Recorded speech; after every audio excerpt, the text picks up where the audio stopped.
이번 시간에 우리가 함께 살펴보고자 하는 하나님에 대한 칭호 가운데 한 가지가 여호와 이레입니다. 그 이름의 뜻은 주께서 그것을 보신다. 원래 뜻은 주께서 그것을 보신다. 그런 의미입니다. 우리 여호와 이레가 등장하는 것은 창세기 22장이죠.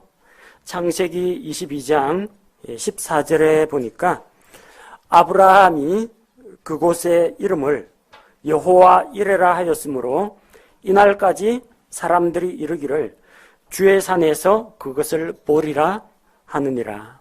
주의 산에서 그것을 보리라. 주께서 그것을 보신다라는 의미를 담고 있습니다. 자, 그런데 하나님께서는 우리의 모든 것을 보고 계십니다. 우리의 과거도 현재 상황도 앞으로 다가올 미래도 주께서 보십니다. 하나님께서 방관자 입장에서 팔짱 끼고 이 세상 어떻게 돌아가나 한번 보자 이런 식으로 보고 계시느냐, 그런 식으로 보지는 않으십니다. 하나님께서는 자기가 창조한 이 창조 세계를 외면하지 않으십니다.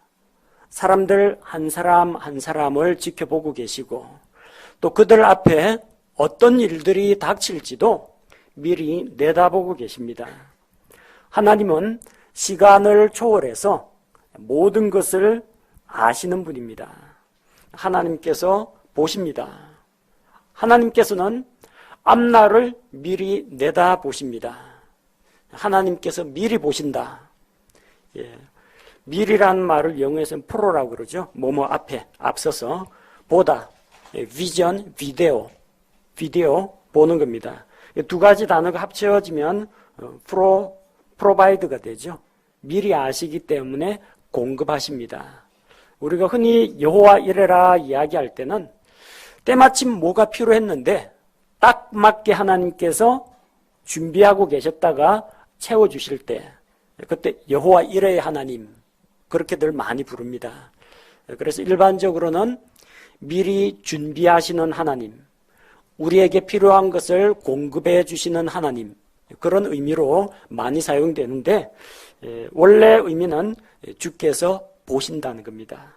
미리 보시기 때문에 하나님은 미리 준비하실 수가 있고 우리에게 정말로 필요한 것들을 공급해 주실 수 있는 능력이 있습니다. 여호와 이레라는 이 표현은 창세기 22장 14절에 나옵니다. 자, 창세기 22장에 어떤 사건이 일어났느냐? 아브라함이 자기의 하나밖에 없는 외아들을 하나님께 번제 헌물로 바치는 이야기가 등장합니다. 아브라함 나이 100세에 아들을 얻었습니다. 늙음하게 얻은 아들 하면은 곱게 키우죠. 한 50대, 60대 늦둥이 얻었다 생각하면은 얼마나 귀하게 키우겠습니까? 근데 늦둥이가 아니라 첫 아들입니다. 아브라함 언약을 따라서, 약속을 따라서 난 첫 아들이 이삭인데 자그마치 100세에 얻었습니다. 사라의 나이 90세에. 아브라함이 가나안 땅 들어왔을 때가 75세였습니다. 25년 동안 기다렸다가 마침내 얻었습니다. 늦둥이 얻거나 자녀를 낳을 수 없는 그런 상황에서 자녀가 생기면 정말 귀한 자식이죠. 얼마나 애지중지하겠습니까? 아브라함은 노년에 얻은 그 아들을 극진히 사랑했습니다. 하나님께서 그에게 아들을 주셨는데 그 아들이 정말 귀한 아들이기 때문에 그는 이삭을 지극히도 사랑했습니다. 그분께서 이르시되 이제 내 아들 곧 내가 사랑하는 내 유일한 아들 이삭을 데리고 모리아 땅으로 가서 거기서 내가 내게 일러줄 산들 중에 하나에서 그를 번제 헌물로 드리라고 말씀하십니다. 하나님께서는 아브라함의 믿음과 아브라함의 사랑을 직접 시험해 보고 알기 원하셨습니다. 전지전능하신 하나님께서는 아브라함의 마음을 꿰뚫어 보실 수가 있습니다. 또 죄인들의 속마음도 꿰뚫어 볼 수가 있습니다. 그러나 하나님께서는 실제 상황에서 그들이 자기의 사랑과 믿음을 행동으로 증명해 보이기를 원하십니다. 예를 들어서 여기 누가 마음속으로 딴 생각하고 있는데, 딴 생각한 게 사실입니다. 제가 지적해갖고 거기 아무개 왜 딴 생각하고 이런 식으로 하면은 기분 좋겠습니까? 자기의 속 마음 아직 바깥으로 드러나지도 않았고 실행도 안 했는데 머릿속에 있는 생각, 계획을 하나님이 꿰뚫어 보고 아신다고 해서 사람을 그렇게 대우하지는 않습니다. 아직 죄인이 죄를 짓기도 전인데 너 마음속에 죄 품고 조금 있으면 죄 지으려고 그랬지 하면서 딱 하면은 아직 하지도 않았는데 억울하다고 생각할 겁니다.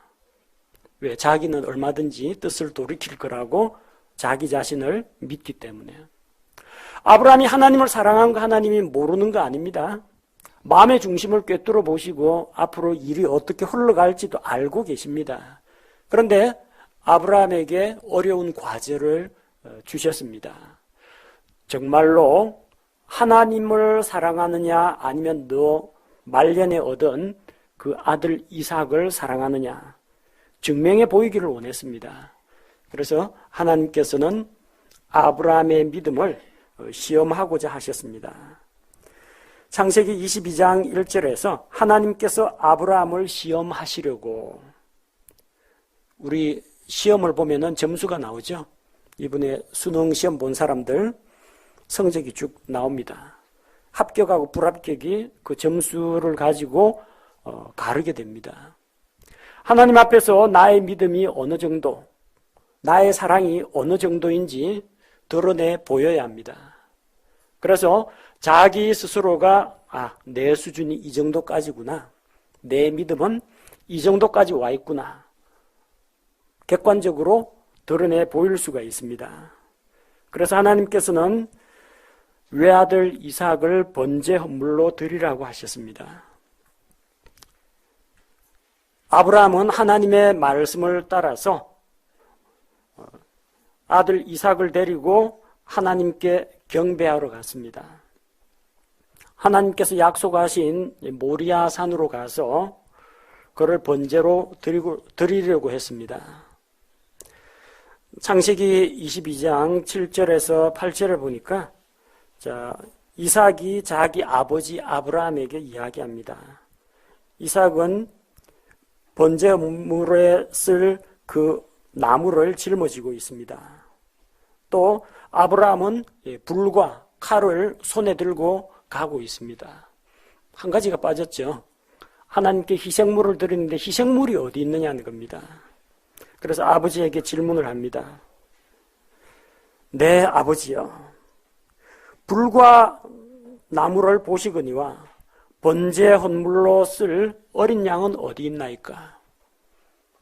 아브라함이 지금 기분 좋게 길을 떠난 건 아닙니다. 아들을 죽이러 가는 길이거든요. 하나님의 말씀과 아들에 대한 사랑, 어느 걸 택할 것인가? 그 갈림길에서 그는 하나님의 말씀에 순종하는 길을 택했습니다. 가는 길이 벌써 사흘 길입니다. 그 사흘 동안 아브라함의 마음속에서 이삭은 죽은 아들이었습니다. 말이 번제지 이게 쉬운 게 아닙니다. 아들을 번제로 드린다. 아들을 일단 결박하고 목을 따서 일단 죽이고 배를 갈라서 내장을 끄집어내고 내장에 붙어있는 기름을 또 따로 떼놓고 살을 토막을 쳐서 각을 뜨고, 이게 번제입니다. 자기 아들을 대상으로 목 딴다고 그냥 끝나는 게 아닙니다. 그래가지고 그 사체를 불 위에서 태우는 게 번제입니다. 전체를 다 태워드리는 게 번제예요. 아버지로서 할 짓이 아니죠. 그러니까 아들이 물어보는데 번제에 쓸 어린 양은 어디 있습니까? 근데 가슴이 덜컥 할 수밖에 없죠. 뭐라고 이야기하겠습니까? 번제 물은 바로 너다 임마. 그렇게 말할 수가 없어요. 아브라함의 마음이 지금 찢어질 듯이 아픕니다. 그러나 하나님의 말씀에 따라서 갑니다. 아브라함이 해줄 수 있는 말은 오직 하나밖에 없었습니다. 내 아들아, 번제 헌물로 쓸 어린 양은 하나님께서 자신을 위하여 예비하시리라. 이 본문 번역은 두 가지로 번역될 가능성이 있습니다. 하나님께서 자신을 위하여 번제 헌물로 쓸 어린 양을 준비하신다. 원래 영어에서 for himself 하면 그를 위하여 그런 의미가 됩니다. 여기에는 전치사 for는 빠졌는데 provide himself or lamb, 하나님께서 자신을 위하여 어린 양을 준비하신다, 이렇게 번역할 수도 있고요. 또 혹은 himself를 목적으로 보고 lamb이라는 이 어린 양을 목적 보호로 보면 영어에서 오형식 구문이죠. 하나님께서 자신을 번제에 쓸 어린 양으로 준비하신다. 두 가지 해석이 가능합니다. 우리 지금 험정역에서는 전자로 하나님께서 자신을 위하여 친히 번제 헌물로 쓸 어린 양을 예비하시리라, 그렇게 번역을 했습니다. 아브라함은 하나님의 말씀에 순종해서 하나님께서 예비하심을 믿고 갔습니다.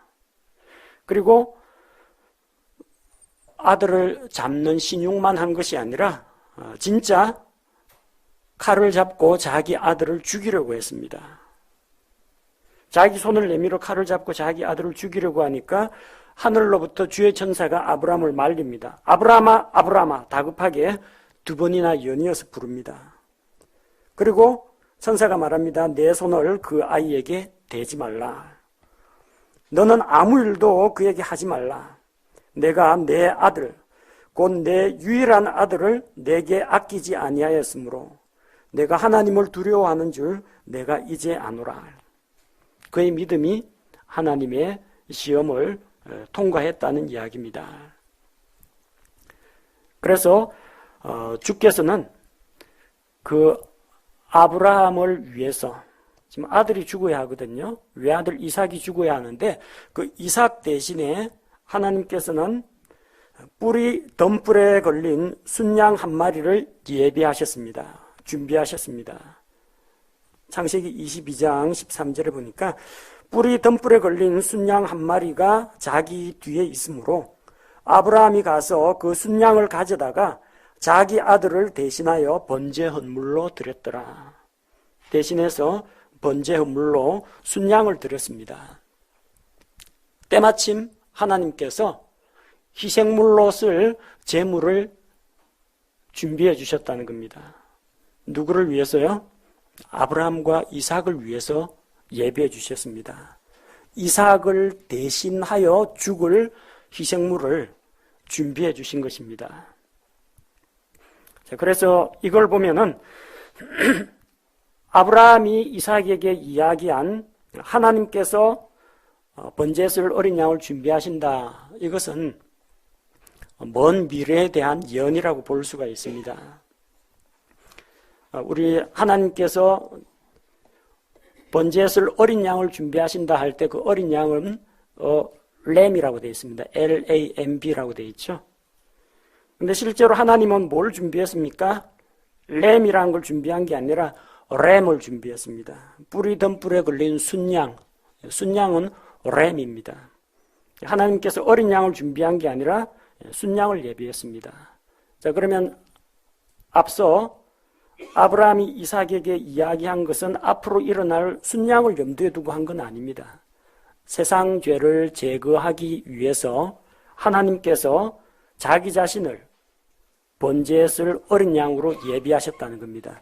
하나님께서 이 세상에 오셔서, 사람의 몸으로 오셔서 우리 대신 죽을 하나님의 어린 양 예수 그리스도를 보내주신다는 약속의 말씀입니다. 그래서 뭐 두 가지 번역 어느 걸 택하든지 상관은 없지만 이 말씀은 하나님께서 우리를 위해서 구세주 예수 그리스도를 예비하신다는 그 말씀으로 볼 수가 있습니다.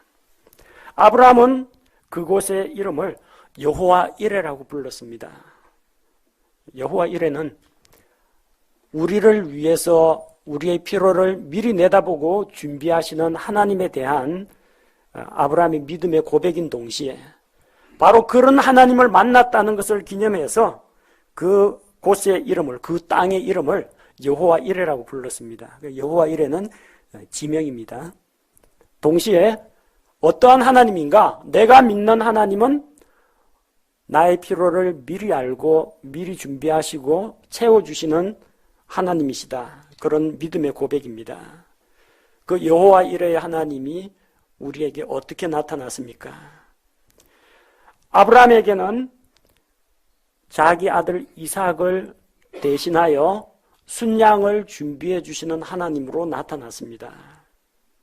그리고 바로 이 자리, 여호와 이레라고 불린 이 지명, 여기가 어디냐면 모리아산이죠. 모리아산입니다. 창세기 22장 2절에 내 유일한 아들 이삭을 데리고 모리아 땅으로 가서, 모리아산입니다. 모리아산에서 어떤 일이 일어났습니까? 역대기하 3장 1절, 솔로몬이 예루살렘의 모리아산에 주의 집을 건축하기 시작하였는데 솔로몬의 성전이 바로 거기에 세워졌습니다. 성전이 뭐 하는 곳입니까? 하나님과 사람이 만나서 교제하는 곳입니다. 하나님께 예배드리는 곳입니다. 하나님의 성전이 그곳에 세워졌습니다. 하나님께서는 먼 미래를 내다보십니다. 자기 백성 이스라엘을 하나님의 백성, 제사장 왕국으로 삼으시고 그 솔로몬의 성전을 통해서 이스라엘 백성들의 경배를 받으시고 이 제사장 민족을 통해서 세계 수많은 민족 가운데 주의 이름이 알려지기를 원하셨던 것입니다. 그리고 그로부터 또 2000년이 지난 이후에 하나님께서 사람의 몸을 입고 오셨습니다. 세상 죄를 제거하시는 하나님의 어린 양께서 바로 예루살렘에 올라가 서기관과 장로들에게 고난을 받고 이방인들의 손에 넘겨져 죽임당했다가 제3일에 다시 살아나리라. 바로 그 예루살렘입니다. 예루살렘에서 일어난 중요한 사건 3가지. 이삭을 번제로 드리는 사건, 솔로몬의 성전이 세워진 사건, 예수 그리스도의 십자가, 고난과 죽음과 부활이 그 자리에서 이루어졌습니다. 단순히 이삭 한 사람을 살리는 것이 아니라 죄와 불법 가운데서 죽어있는 수많은 사람들을 살리기 위해서 하나님이 우리의 필요를 채워주기 위해서 어린 양 예수 그리스도를 준비해 주셨습니다. 그래서 그 예수 그리스도를 통해서 우리의 영적인 필요를 채워주셨습니다. 여호와 이레 우리의 필요를 미리 내다보시고 준비하시고 채워주시는 하나님의 이름입니다. 자기가 곤란을 겪고 있을 때 뜻하지 않게 기대밖에 도움의 손길이 나타났을 때 여호와 이레 하나님께 감사를 드립니다. 그러나 가장 큰 감사는 사업 자금이 들어왔다든지 기적적으로 병이 나았다든지 아니면 자기가 소원하는 것이 이루어졌다든지 그때 여호와 이레가 아니라 여호와 이레는 바로 그곳 예루살렘에서 일어났습니다. 세상 모든 사람들의 죄를 대신하여 죽으신 예수 그리스도를 통해서 여호와 이레 우리의 필요를 아시고 우리에게 가장 필요한 것을 공급해 주시는 하나님의 이름이 우리에게 드러난 것입니다. 우리 일상생활 가운데서 아브라함처럼 여러분들도 우리 모두도 여호와 이레의 하나님을 만날 수가 있습니다. 하나님은 시간의 축 밖에 계십니다. 과거나 현재나 미래가 그분의 눈앞에 적나라하게 드러나 있습니다. 보통 우리는 힘들고 어려울 때 그 누가 나의 괴로움을 알아줄까? 누가 나의 이 답답한 처지를 알아줄까? 그럽니다. 근데 누가 나를 지켜보고 있고 나의 처지를 알아준다면 얼마나 큰 힘과 격려가 되겠습니까? 하나님께서 알아주십니다. 사람은 몰라준다 할지라도, 사람은 일시적으로 나에 대해서 오해를 하거나 무관심해 보인다 할지라도 하나님께서 우리를 지켜보고 계시고 우리를 알고 계십니다. 필요한 것으로 공급해 주십니다. 그런 하나님의 이름을 부르십시오. 하나님은 미리 보시는 하나님입니다. 하나님은 우리의 필요를 위해서 준비해 주시는 하나님이고 미리 보시고 공급해 주시는 하나님이십니다. 누가 이런 여호와 이레의 하나님을 경험할 수 있겠습니까? 아브라함이 하나님의 말씀에 불순종하고 자기 아들 이삭만 애지중지했더라면 이런 경험은 해보지 못했을 겁니다. 누가 경험할 수 있습니까? 창세기 22장에는 정말 소중한 단어가 세 단어가 나옵니다. 여러분이 성경 검색 프로그램으로 한번 검색을 해보시면 사랑이라는 단어를 검색해 보시면 제일 첫 번째 나오는 단어가 창세기 22장 2절입니다. 사랑이라는 단어가 나옵니다. 내가 사랑하는 내 유일한 아들 이삭. 사랑의 문제입니다. 아들 이삭을 사랑하느냐, 하나님을 더 사랑하느냐, 사랑의 문제. 누구를 더 사랑하느냐, 하나님을 더 사랑하는 자가 여호와 이레의 하나님을 경험할 수가 있습니다. 두 번째는 경배라는 단어입니다. 이 경배라는 단어도 창세기 22장에서 처음 나오는 단어입니다. 5절에 보면은 아브라함이 자기 청년들에게 이르되 너희는 나귀와 함께 여기에 머무르라. 나와 아이는 저기에 가서 경배하고 너희에게 다시 오리라 하고는, 아브라함은 이삭을 죽이러 왔다 그렇게 말하지 않습니다. 나는 하나님께 경배하러 왔다. 경배하는 데는 비용이 들 수가 있습니다. 여러분 시간을 내야 됩니다. 여기까지 오는 수고를 해야 됩니다. 그리고 여러 가지 반대라든지 또 다른 일들과 겹치는 일도 있을 겁니다. 하나님께 예배드리고 하나님께 경배하는 데는 값을 지불해야 합니다. 아브라함은 자기 아들 이삭까지도 아낌없이 내놓으면서 하나님께 경배드리고자 했습니다. 하나님을 정말로 두려워하고 하나님을 공경합니까? 하나님께 경배드리려고 합니까? 그런 사람이 여호와 이레의 하나님을 만날 수가 있습니다. 세 번째 우리가 찾아볼 수 있는 단어는 18절에 나오는 순종이라는 단어입니다. 또 내 시 안에서 땅의 모든 민족들이 복을 받으리니 이는 내가 내 음성에 순종하였기 때문이니라 하니라. 아브라함은 하나님의 말씀에 순종했습니다. 순종이냐 불순종이냐. 불순종했더라면 그냥 집에서 애기 보면서 머물러 있었을 겁니다. 그러나 그는 하나님의 말씀에 순종했습니다. 하나님의 말씀에 순종을 했더니 여호와 이레의 하나님, 이 놀라운 믿음의 경험도 하고 아들도 살리는 그런 경험을 할 수가 있었던 겁니다. 여호와 이레의 하나님을 만나길 원하십니까? 세상 무엇보다도 하나님을 더 많이 사랑하십시오. 어떤 값을 지불하고 어떤 희생을 치르더라도 하나님께 경배드리는 일에 최우선 순위를 맞추십시오. 그리고 하나님께서 주신 하나님의 말씀에 순종하십시오. 그렇게 할 때 아브라함처럼 여호와 이레의 하나님을 만날 수가 있습니다.